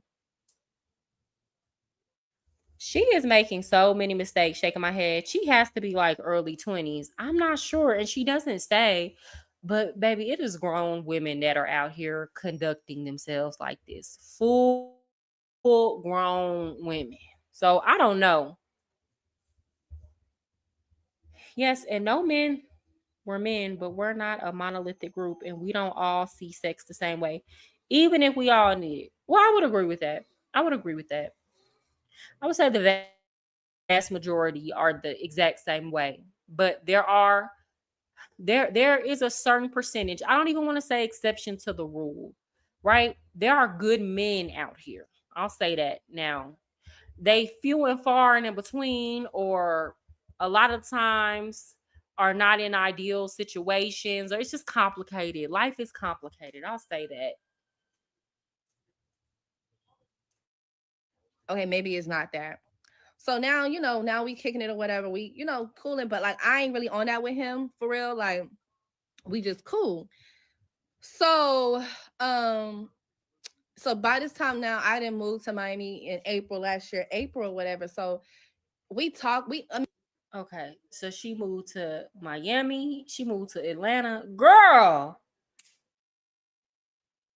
she done moved to all the Hovilles in the United States. Next is gonna be Houston. We ain't like, I'm not really like talking to him in that way, but like, he'll text me here and there, whatever, and like, we'll talk. And so I ended up coming to Atlanta one weekend or whatnot, and he was like, link up or whatever. I just got a crib, by your old crib or whatever, like come to my new crib. So I was like, okay, cool, I'm gonna check it out, because he was talking about he wanted me to decorate his home or whatever, because y'all know that I do interior design or whatever. Okay. So I was like, okay, cool, I'm gonna check it out. Still, so I ended up going. He ended up picking me up, and I ended up going to his. Okay, so she does interior design. So that's her profession. I still wouldn't want to go in his house alone. Like that would have been a client that I would have had to decline.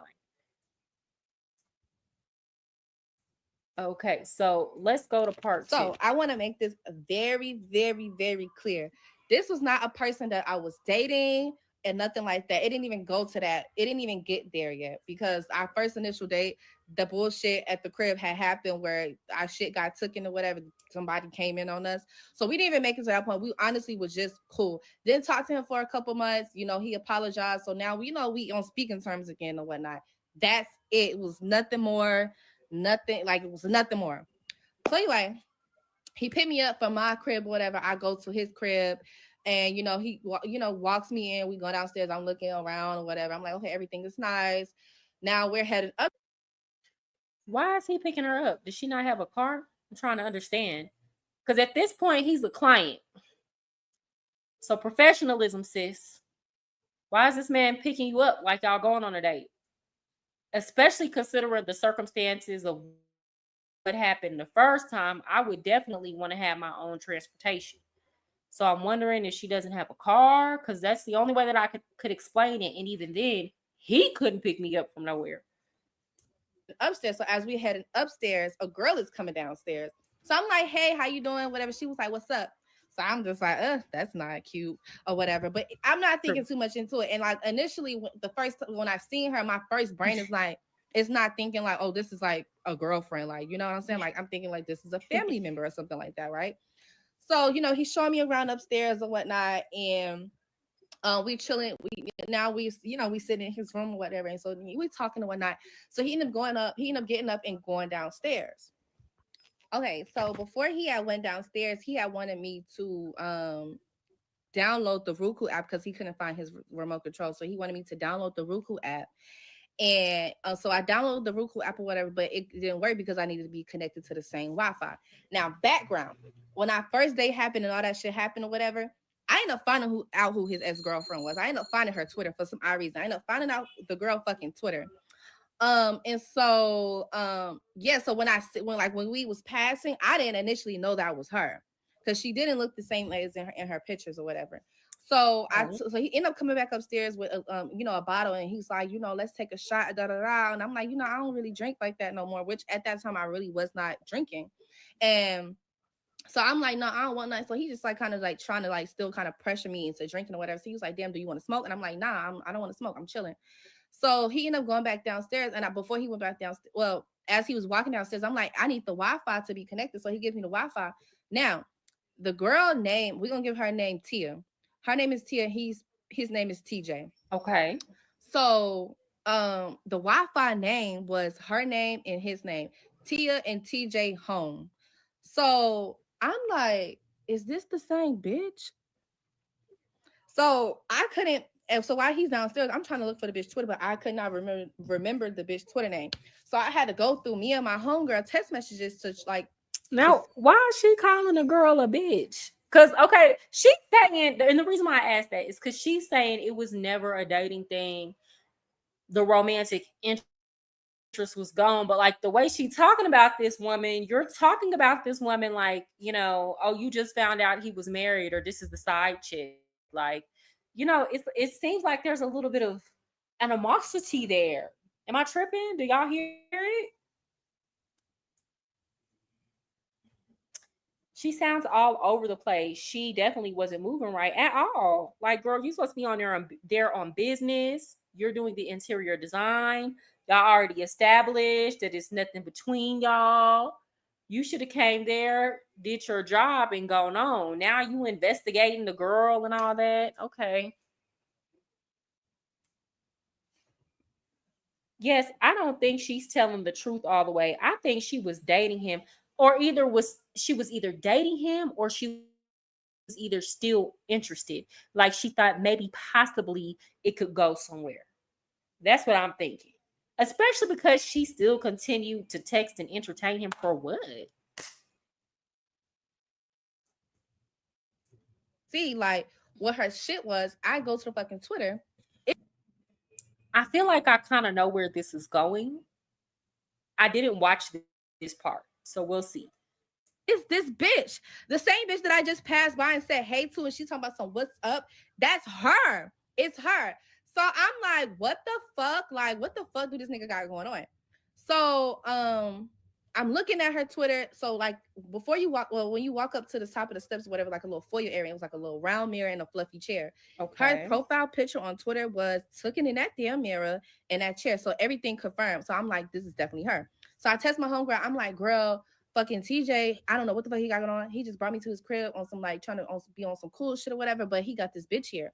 So I'm like, I'm about to fucking leave, but I need you to call me. You know, like you need me right now, right? Because I gotta find an escape. Because I'm like, if I no, why do you have to call your friend and say that? It's I gotta go. I gotta leave. You're a grown woman, but he drove her there. Forgot about that. So she not only is she in the house with him and this chick that allegedly robbed them or whatever, and it seemed like she kind of got an attitude because she's like, "What's up? You ain't got no way to get home." Wow. I just be like, oh, I want to leave. I don't want to be here no more. Like, you know, he gonna think some shit. Like, I don't know how. Okay. Like, bitch, it's 2 against 1. So okay, I see your point. He come back upstairs. He was like, damn, like, why you don't want to take a shot or whatever, da da da. So I'm like, I'm turned off now. I'm like, not feeling it, bitch. I'm stiff as fuck. So I'm just like, I don't want to drink. Like, what the fuck you keep trying to feed me liquor? I'm trying to chill. Like, you know what I'm saying? So my homegirl ended up calling me. This bitch, Lex, is crazy. Lex ended up calling me crying. And so it's quiet in the room. So I turn my volume up so he can fucking hear, bitch.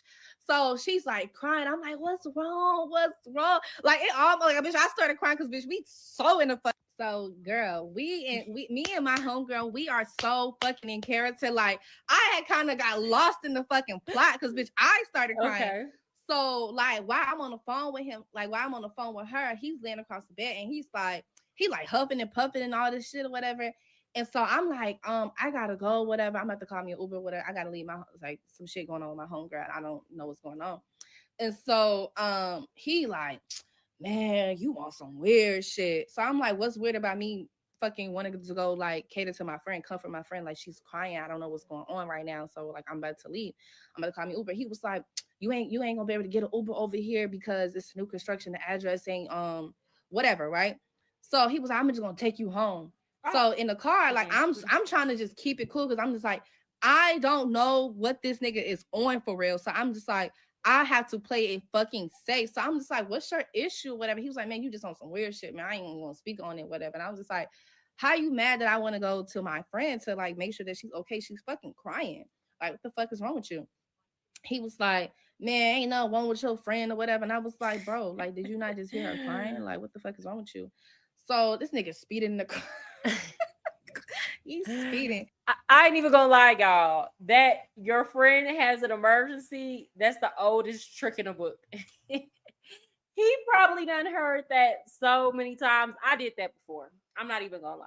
I went on a date with this guy one time. I had to be like 18. I don't even know why I accepted the date because he really was not my type. And the first thing was he asked me if I wanted some Mexican food. He was like, "Oh, you want Mexican food? Sure." But he took me to Chipotle. And there's nothing wrong with Chipotle. But I was already feeling away because I'm from Texas. Now, he was Ethiopian. He probably ain't know. But I'm from Texas, baby. When you say Mexican food, I'm not expecting Chipotle. It wasn't about the price. It was like, damn, I really wanted Mexican food. We get here, it's Chipotle. Then I was getting food put on my Chipotle bowl. You know, they was making my bowl. I think the only like vegetable I got put on there was corn. He stops and he does this. You ain't gonna get no vegetables. Oh, it was giving fruity. It was giving sugar in his tank. It was giving, yeah, it was giving. So the whole time I'm like, how can I get out of this? And you know, from then on, I just thought he was gay. So then he was like, "Oh, you want to spend the rest of the day with me?" And at that time, I didn't really know how to like turn somebody down. I felt bad. So I was like, I'm gonna call, not like in my head, I'm like, oh, I'm gonna call my friend and tell her, you know, hey, text me with an emergency or call me with an emergency. And she did. She called me. She was like, hey, I really need your help studying for this test I have. Woo woo. Like, well, let me come get you. She came and got me. But yeah, that's the oldest trick in the book. I done used it.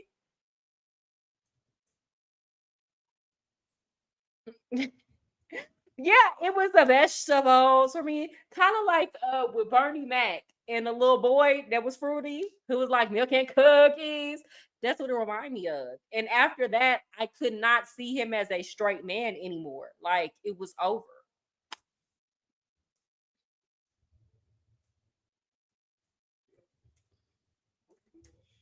Now his house and my old house is like literally like 7 minutes apart. So like he's speeding down this fucking road or whatever, bitch. I'm just like, is this nigga about to run us off the goddamn road because he pissed because his plan that he probably had in his head didn't fucking like work, I guess. Like I don't know. But like after that, he took me home, dropped me off. This is Atlanta. So y'all already know what I'm thinking. I'm thinking that he was trying to get her drunk so that him and his girlfriend or wife, because it seemed like they had the same last name per the Wi-Fi, so that they could have a threesome. That's what it sounded like to me. I don't know. Y'all tell me what y'all think. But the plan backfired. I call my homegirl. I'm like, bro, this nigga just tried to set me up again with this bitch. Like, bro, what the fuck? And so her and I just talking about it. And then after that, I've never, ever spoke to that nigga again. Like, I don't know what this nigga was on. I don't know what he was trying to do. I think he was trying to like get me like fucked up, trying to like maybe spike that liquor to get me like out of my mind.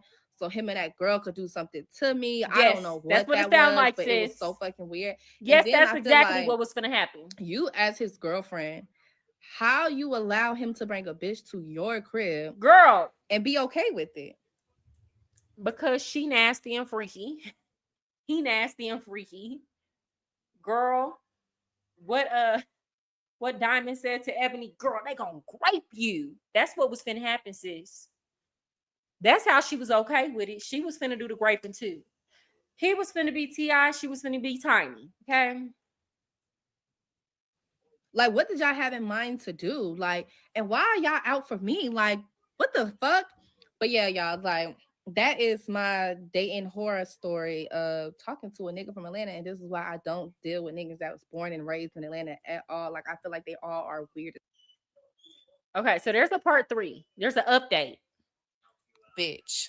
Up fucking date. So why the nigga that I just did a story time about text my phone and was like that I'm capping in my story time. He never tried to set me up. He said, what do you have that I want to set you up about? And you fuck with me a million times after that. So I text him and I said, what's cap about my story time? You don't think that was you setting me up? And I never fuck with you after the situation when you brought me to your home with you and your bitch. So he said, well, I never sent you 700. Looking back at the cash apps, you're right. It wasn't 700. I did get the numbers confused with somebody else that I did have a date with at Cheetah. But that's another story time for another day. It was 500. And I'm going to insert that in this video as well, along with the text messages from that. So he sent her $500 and not $700, but somebody else sent her $700. Does she work? I'm confused. Does she work at Cheetah? Why is she up in Cheetah all the time? Is she a dancer? Like, because if she's a dancer and she was working and somebody sent her some money for dances, that would make more sense. But what it sounds like to me, if that's not the explanation, she likes tricks. Girl, okay, well then you gonna be dealing with weird shit all the time. This ain't gonna be the only weird story she got. That night. So when we first had our first date and your ex-girlfriend come in and she steal my stuff and she takes yours and she takes a picture of my social and my ID, that didn't give off setup. Because put yourself in my shoes. If you came to my house and my ex-boyfriend did that, you would look at me like I'm some type of lineup ass bitch. Am I tripping? Then the second situation, you bring me to your crib with you and your bitch. And on top of that, when I seen her, you didn't even introduce, me to her, which it wasn't like a thing anyway. Like I didn't really care. But like you trying to feed me liquor, trying to get me lit or whatever, that wasn't given set up. You bringing me to a crib with you and your bitch. For what? Am I tripping? So anyway, like I said, I had to call my homegirls because I had to get the messages between me and her from that night or whatever. Because I didn't have it in my phone no more because my messages delete after a year. So I had to get it from her. So in the next slide, y'all going to see the blue is her and the gray is me texting her. So yeah, y'all, I'm scared for my life, but I'm going to post this video. Okay. Honestly, I don't care about that update. It sounds like at this point, she's just trying to validate what she said happened, which I mean, I'm gonna take it at face value, girl. You ain't gotta prove it. I'm gonna take it at face value. It's wild. I hope she moves better, but she probably won't. She seems like she's one of those girls who, here's the thing. I don't know if she's a dancer or I don't know if she deals with tricks. So there's a lot of girls who dance who only do business in the club. What do I mean about that? Like Diamond. They don't do no outside work. They're not going on dates with customers. They're not meeting customers outside of the club. They're not doing private parties. Then you have girls who work and they're putting themselves in danger by dealing with men like this. They feel like they got to keep talking to customers or actually sleeping with customers so that they can have a flow of money coming in. And then you have another set of women who are not actually dancers, but they hang out in strip clubs so that they can find tricks. So you got that brand of women too. They might get dressed up and go pay to get into a strip club every night.